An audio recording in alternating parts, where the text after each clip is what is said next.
Welcome to the Probate Podcast, where we talk about all the things you didn't know you need to know about probate. My name is Sherri Lund, and I'm so glad that you're here. I want you to understand the process and to know what to expect because it's going to make things easier and it's going to save you money. And I'm here to show you how.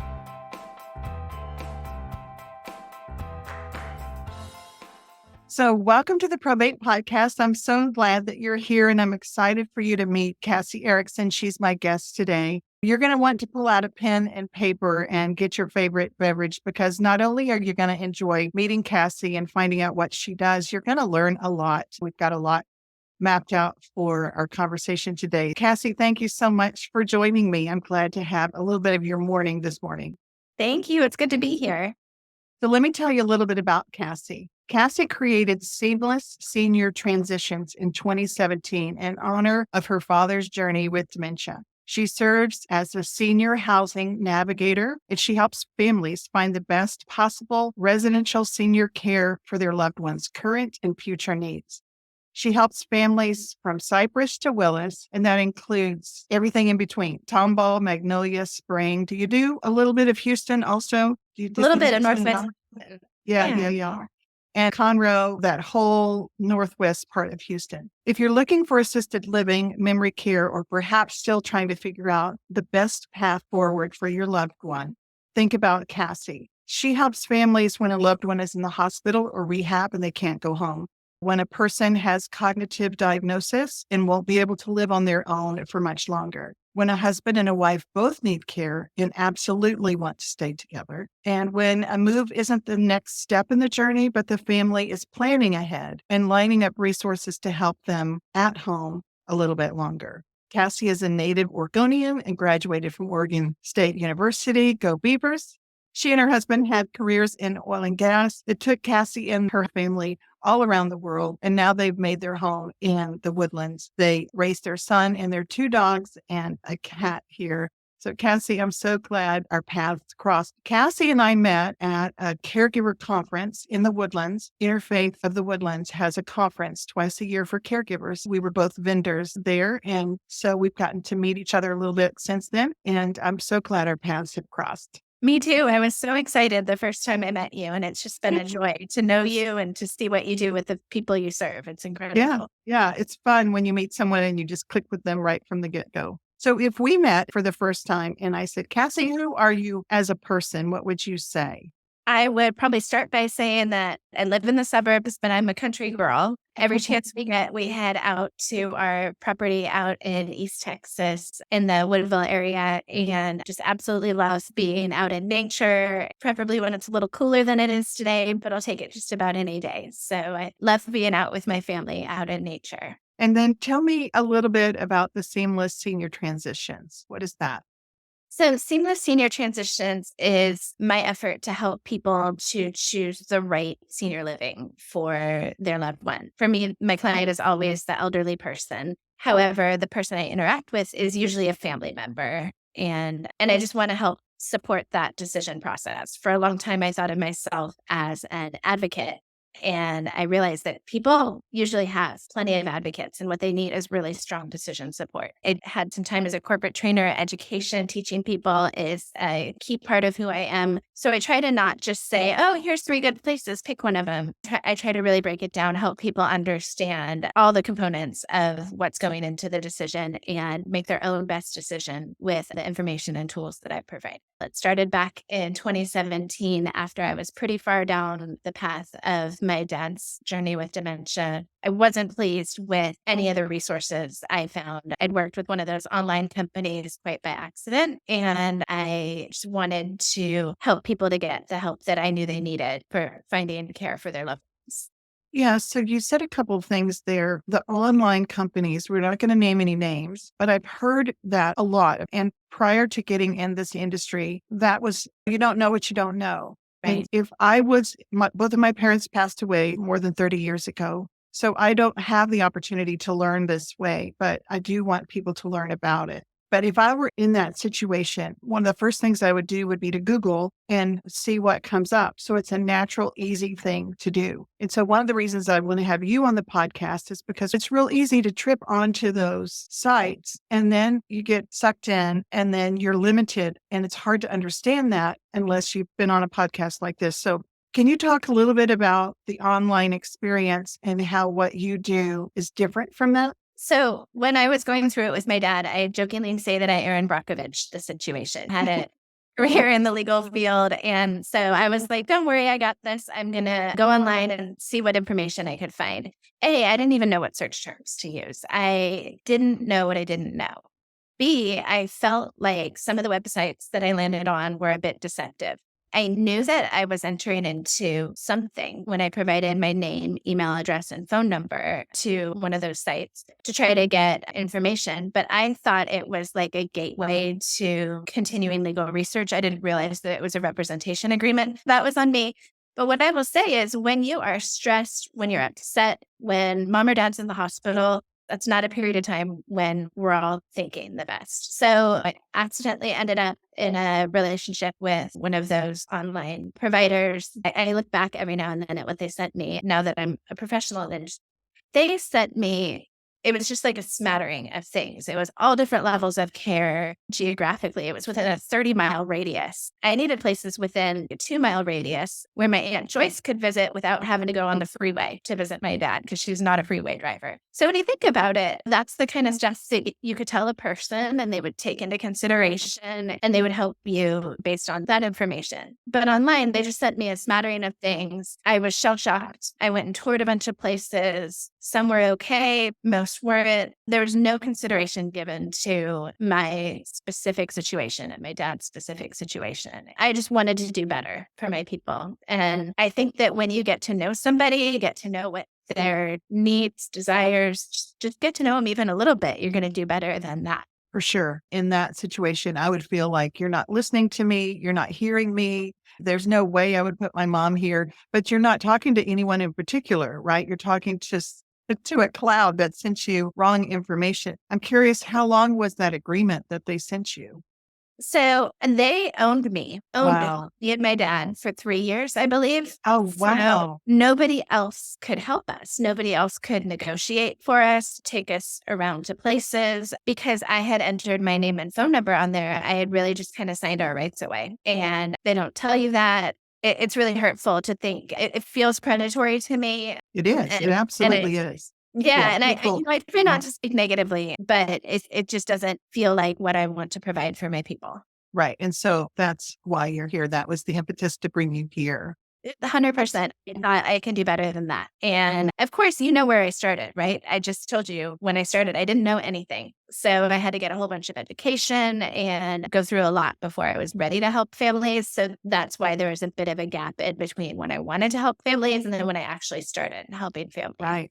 Right. And even now, I work with families who tell me that they contacted one of those online agencies, or sometimes they just don't even know. And I find out when I'm not allowed to negotiate for them, when I try to start helping them out and I find out that this online company owns them.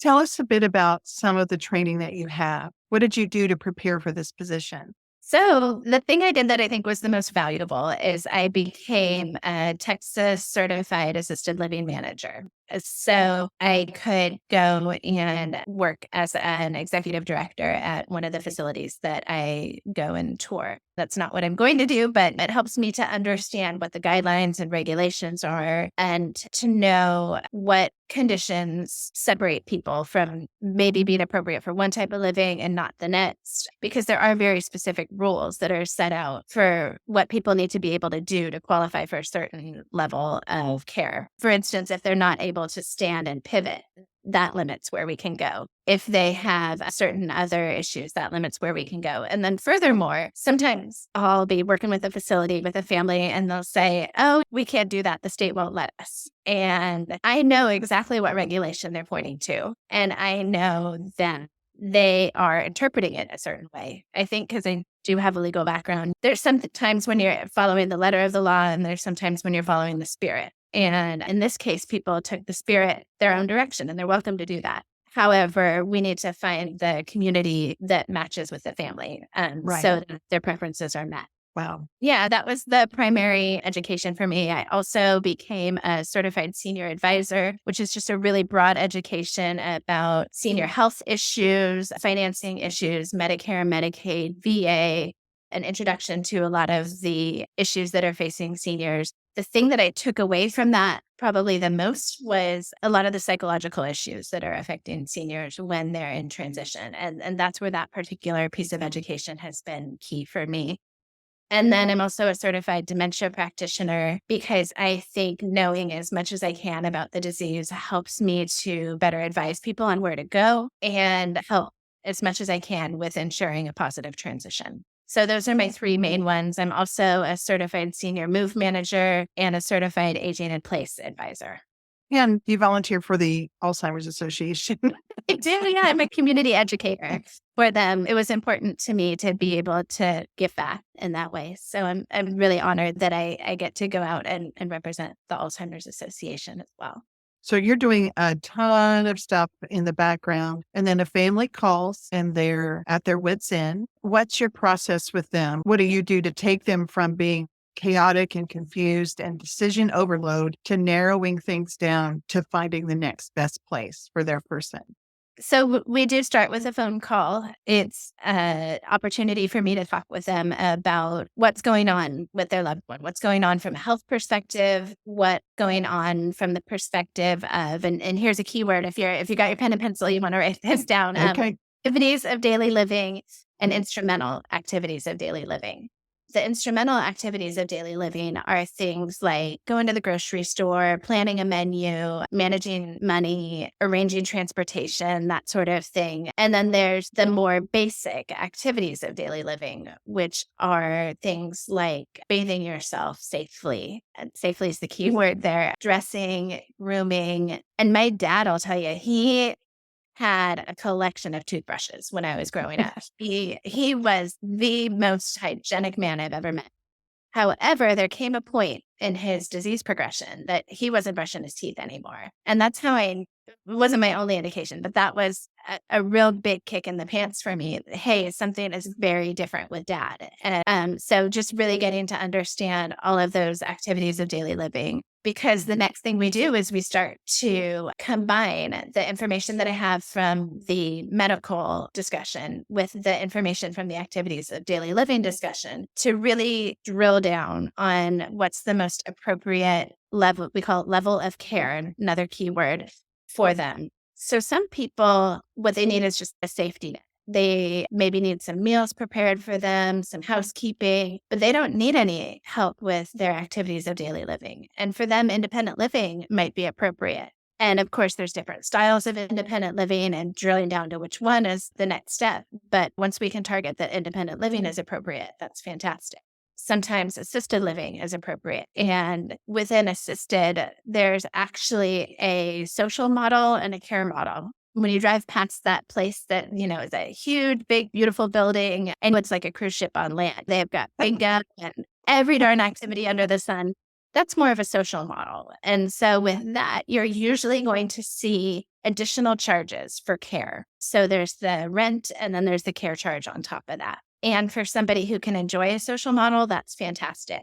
For somebody who is bedbound or just in a different position with their activities of daily living, then they're going to be more appropriate for the care model. So then we drill down a little further. And then, of course, for our people with a cognitive diagnosis, in some cases, memory care is what's appropriate for them. And in some cases, it's not. That's where I think having that strong foundation of dementia knowledge helps me to help guide the families on which would be appropriate for them, because sometimes it's absolutely necessary and sometimes we go a different direction. That phone call is where we really just drill down.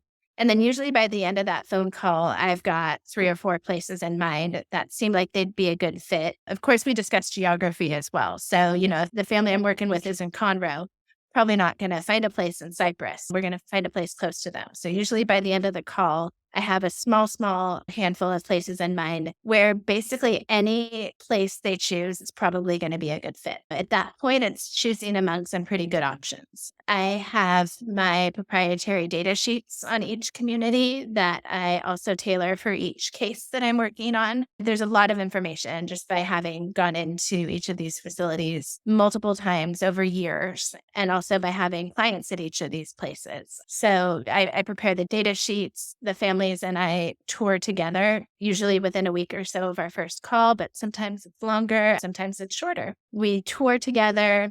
We really get into it. One time I picked up an adult daughter for a day of tours, and we had really had extensive phone calls. But then when we got in the car, she said, "Oh gosh, things are really hard for my mom right now. My mom was a survivor of sexual assault, and that's where she's at right now, cognitively. That's what she's thinking about." And then my heart kind of sunk for a minute because I knew that the places we had on our agenda, when I thought about who worked there, who managed it, how they managed it, fantastic places that great for most people, but they weren't going to be great for this woman because of what she'd experienced. So I pulled over and made some changes to our itinerary, and we instead chose a place where her bedroom was kind of tucked in the back of the house, so it felt safe. It wasn't one of the ones in the front that was a high traffic area. There were female caregivers. The men who were there were non-threatening, just trying to keep in mind what it must be like to be stuck mentally in that position. So, Wow. Wow. sorry, it was a long, a long answer. But perfect. Then there's those stories really give us an idea of how you're not just checking things off of a box. You're listening and you're asking questions and you're hearing even what's not said, and your thinking cap never goes off. You're still very engaged with what the family is looking for. And you're also keeping in mind, we didn't talk about this before, but how you don't want to move them from place to place to place. That's so hard when they're older. So to find a place that's good for them now, but will also be good for them down the road. 100%. You're completely right about that. That's one of the things that's really important to me. Sometimes if it's a first move for somebody and they are fiercely holding on to staying in their home, sometimes we do have to go with what I call a stair-step approach, where they might spend a couple years at the cruise ship place. And then when they do need more care, we make a change. And then sometimes, knock on wood, most of the time, we're able to transition them directly to what's going to be a good fit for them in the long run. And that, I think, is where it's really helpful for me to understand the disease processes that people are going through. There was a time where I had a client who had ALS. And given what I knew about ALS, I was thrilled that there was a community I could find for them where the owner and very involved caregivers were respiratory therapists. That made such a huge difference in that woman's care all the way to the end of her life. It's kind of a blessing to understand the whole trajectory of many of these diseases so that we can think ahead and keep people as comfortable as possible. Right, right. And the other thing that I've learned that we haven't talked about, but you've kind of skirted around, I think our audience would benefit in knowing that there are residential homes. So they don't always have the big signs out front that say assisted living or memory care or something like that. Sometimes these homes are in a neighborhood and we may drive by them every day. They are a residential home and they're specialized. Some of them can be specialized for people with ALS or for people with MS or whatever. Can you talk a little bit about and educate us on a residential home? I'm really glad you brought that up, actually. You're right. Residential care homes are a fantastic option for a lot of people. And I think when we talked about the social model versus the care model, the residential homes are often the best designed to deliver the care model. I always kind of back up and do, what does a day in the life look like? So when you think about somebody who is bedbound, who needs to be fed, who needs to be changed, or maybe it's not that bad, but it's still headed in that direction. If that were you, would you want to have somebody pop in at 1 o'clock, 3 o'clock, and 5 o'clock, because that's what's on the schedule, and just pop in? Or do you want somebody who's going to hear you if you're grunting or if you're struggling, or maybe if there's any other signs that you need help? And I just really think that for me personally, being in that type of care setting where somebody is really, really attuned to my needs, I think that's going to be the more appropriate way for somebody who truly needs care. In those houses, as I understand them, they're smaller. The staff ratio to patients is smaller. Right. They can have some social aspects. It's just a model that I was not familiar with before. I thought we had to choose from these big institutional kind of settings. And so I was pleasantly surprised to hear about these smaller options. Yeah. And actually, in the area that I serve between Willis and Cypress and a little bit of Northwest Houston, there's over 200 licensed facilities just in that little area. And the majority of them are those small places. And you're right, most of them are unmarked and But they're licensed, they're fully legal, they've got oversight from the state. Yes. Let me talk a little bit about that because they are licensed as a type B facility, which is also how most assisted livings are licensed. So they actually have the same licensure as those big places, but they do deliver care a bit differently. Now, unlicensed doesn't necessarily mean illegal. Unlicensed homes are okay as long as they are, I think it's 4 people or less. I always forget if 3 is the cutoff or 4. But 4 people or less. And then they do have some fire marshal restrictions and things like that. So they do have to be inspected by the fire marshal and they have to go through certain levels of oversight. However, they don't have the same oversight as a place that's licensed. So the bulk of who I work with are licensed facilities, just because I'm a big fan of oversight. But that being said, there are some really great unlicensed facilities out there that are definitely worth consideration. You just really have to know what you're walking into. And while we're on the subject of licensing, let me get on my soapbox for a minute here real quick. Any place that you are considering for your loved one, you need to either know if they're licensed or unlicensed. And then if you're licensed, you need to see the licensing report. I share the licensing report with every single one of my clients. And every now and then there might be a blip, a thing that's come up in the licensing of a facility. And rather than hiding under my desk and saying, oh, we can't go there or whatever, I'm actually going to talk to the executive director of that facility, find out exactly what happened. And if it passes the smell test for me, then I will share what was told to me and I'll facilitate a conversation between my clients and that facility because we really do need to be open and aware of the regulatory background of each facility that we think about placing our people at. For sure. Cassy, how is it that you have a seat on this podcast where we're talking about probate and estate planning? And why would we even be talking about assisted living and caregiving and things like that? Well, I think when people really take a minute to stop and think about what you do, it actually starts well before the passing of a person. It starts basically when people are starting to consider the possibility of closing out the estate. And a lot of times the trigger for that is the family home. When it comes to the point where someone cannot live in the family home anymore, then a lot of times they'll consider the move to assisted living. And for 99% of my clients, that's the trigger for selling the family home and clearing out the belongings. What I actually love about it, about people facing the probate process and moving into assisted living at the same time, is that it gives the person who's moving the opportunity to participate. I always advise when they're thinking about their belongings at the family home, don't think, what am I getting rid of? Think, what do I need at my new place? What do I want? What brings me joy? And then get that place set up and then go back to the home that you vacated and say, okay, well, it's a bummer. I'm not going to be able to keep the big family table. Some families have somebody they can hand it down to, and that's great news. And then sometimes my people do what I like to call a victory lap. They'll have a big dinner, use the china, sit at the table, talk about memories, talk about the things that are in the home, and gets to be a start of the probate process. And I think it's a lot more beautiful than waiting until somebody passes. So I think we fit perfectly, but I agree with you. It's not entirely clear otherwise. I love that. I love the idea of a victory lap.